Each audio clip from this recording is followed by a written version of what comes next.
اسکندریہ جسے الیگزینڈریا بھی کہتے ہیں، مصر کا دوسرا سب سے بڑا شہر ہونے کے ساتھ ساتھ اس کی سب سے بڑی بندرگاہ بھی ہے۔ اسکندریہ شمال وسطی مصر میں بحیرہ روم کے کنارے پر واقع ایک تاریخی اور صنعتی اہمیت کا حامل شہر ہے۔ سویس سے قدرتی گیس اور تیل کی ترسیل یہیں سے ہوتی ہے۔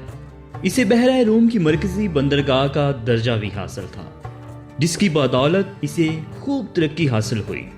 جلد ہی دنیا کا اہم تجارتی شہر بن گیا۔ یعنی روایات کے مطابق اسکندریہ شہر 332 قبل مسیح میں اسکندر اعظم نے بسایا تھا۔ اسی مناسبت سے اسکندریہ کہلایا۔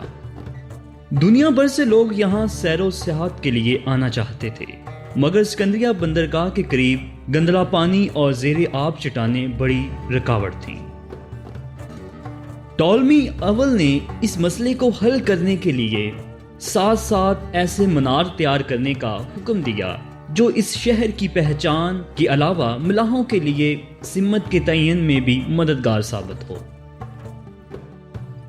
ٹولمی اول کی وفات کے بعد اس کے بیٹے ٹولمی دوم نے اسکندر اعظم کی وفات کے بعد سلطنت ٹولمی کی بنیاد رکھی اور اپنے باپ کے منصوبوں کو آگے بڑھایا۔ اگرچہ اس منار کا تصور ٹولمی اول کے ذہن کی ایجاد تھی، مگر ٹولمی دوم نے یونانی ماہر تعمیرات سوسٹر کی مدد سے کیا۔ روشن ہونے کی وجہ سے ہی منار کو روشن مینار کا نام دیا گیا۔ بحیرہ روم کے تاریخی جزیرے فاروس میں تعمیر ہونے کی وجہ سے اسے فاروس آف الیگزینڈریا بھی کہتے ہیں۔ اسے اسکندریہ کی بندرگاہ کے گیٹ کے قریب جزیرہ فارس کے مشرق میں بنایا گیا تھا۔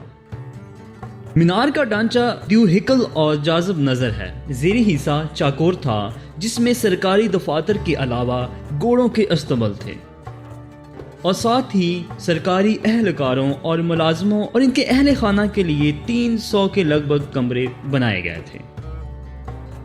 دوسری منزل 8 کونوں والی جگہ پر بالکونی بنائی گئی تھی، وہاں سیاح بیٹھ کر لطف اندوز ہوتے تھے۔ اس منار کا بلائی حصہ استوانی شکل کا تھا۔ 180 فٹ کی بلندی پر ہر وقت آگ جلتی رہتی تھی۔ آگ کی روشنی بڑے بڑے شیشوں سے منعکس ہو کر 50 کلومیٹر دور تک پھیل جاتی تھی اور سمندر میں جہازوں کو راستہ دکھایا کرتی تھی۔ روشنی اس قدر تیز ہوتی تھی کہ ملاح میلوں دور سے اپنا راستہ تلاش کر لیا کرتے تھے۔ منار کے اوپر والے حصے میں سمندر کے دیوتا پوسیڈن کا مجسمہ نصب تھا۔ اس دیو ہکل مینار کے اندر ٹہلوانی شکل کی نہایت پراسرار سیڑھیاں بنائی گئی تھیں، جہاں سے گھوڑوں کے ذریعے منار کی بلائی منزل تک ضرورت کا سامان پہنچایا جاتا تھا۔ ابھی تک یہ راز دریافت نہیں ہو سکا کہ منار کے بلائی حصے پر آگ جلانے کا طریقہ کار کیا تھا۔ اسکندریہ کا یہ منار کئی سو سال تک دنیا کی توجہ کا مرکز رہا، ملاحوں اور سمندری مسافروں کی رہنمائی کرتا رہا۔ اس کی مضبوطی کا اندازہ اس امر سے لگایا جا سکتا ہے کہ 40 منزلوں پر مشتمل انتہائی بلند منار مسلسل 3 مرتبہ شدید زلزلوں کے جھٹکے برداشت کرتا رہا۔ آخرکار زمانے کے حادثات سہنے کے بعد عمارت میں شگاف پڑنا شروع ہو گیا۔ اس منار نے یونانی، رومانی اور مصر کے اسلامی عرب شہنشاہیت کا زمانہ دیکھا۔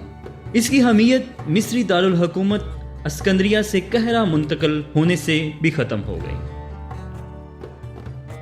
بعد ازاں مصر کے حکمرانوں نے قطبائی کا قلعہ تعمیر کر لیا اور منار کے کچھ پتھروں کو قلعے کی زینت بنا دیا، جبکہ کثیر تعداد میں پتھر سمندر کا حصہ بنا دیے گئے۔